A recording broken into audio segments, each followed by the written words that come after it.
Alright, what will I be covering for math and physics? What will I actually be going through? Well, I'll go over the math first.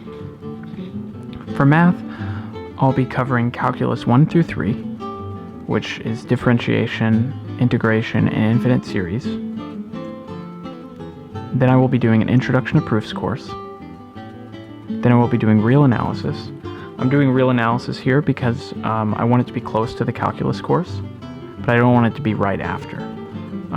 Well, obviously it can't be right after because presumably I don't know what proofs are yet. Then I will be doing linear algebra because linear algebra is, even though it's considered a proof-based course, it is very much about computing things. And so I just took real analysis. I'm going to want to go back to, just something like calculus where you're doing a lot of computing problems. Then I'll be doing differential equations, which is another computing course. Maybe I actually want to switch these two now that I think about it, but I thought it being close to calculus is important too. Then I'll be taking abstract algebra, which introduces groups, rings, and fields. Then topology, which is about certain surfaces or something. You can Google it. Then complex analysis, which will be application-oriented. I won't be focused a lot on the proof component of complex analysis. It's really not even going to be a rigorous complex analysis course. It's going to be highly focused on just applying functions of a complex variable and the calculus on them, because there are a lot of techniques that are unique to complex numbers. Apparently it's a whole different beast than traditional calculus, and so I'm calling it complex analysis, but it's really not going to be that rigorous. It's really just to help me in physics. And then I'll be taking differential geometry, and that's because physicists are, as far as I can tell, are not very good at introducing tensors and stuff like that, and I really want to understand general relativity at a deeper level than mathematically than what a typical physics book apparently provides. Okay, so that's what I'll be going through on the math side of things. What about physics? Well, for physics, there are less topics here. There actually isn't that much that one covers in an undergraduate physics degree, but there is actually a lot to learn here, and it might even be more challenging than the math. First, I'll be doing Physics 1 and 2, which is just the first introduction to classical mechanics and electricity and magnetism.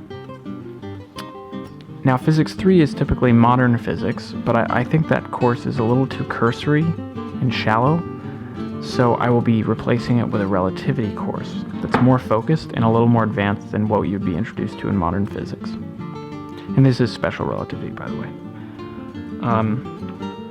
Then I will be going through the big three: classical mechanics, E&M, and quantum mechanics. These are basically what's learned in Physics 1 through 3, except at a more advanced level. So in classical mechanics, rather than just learning, F equals ma in the Newtonian view, it introduces other formulations of classical mechanics, such as the Lagrangian mechanics and Hamiltonian mechanics, which are equivalent but mathematically dissimilar.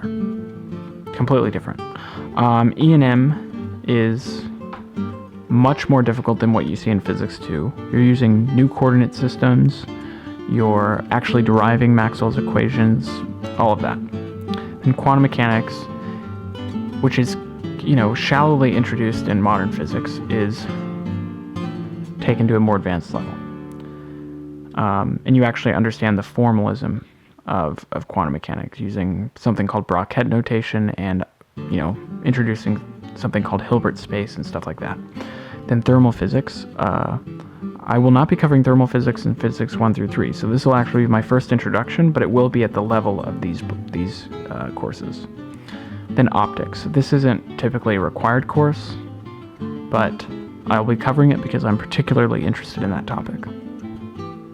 Okay, so that's what I'll be covering for physics.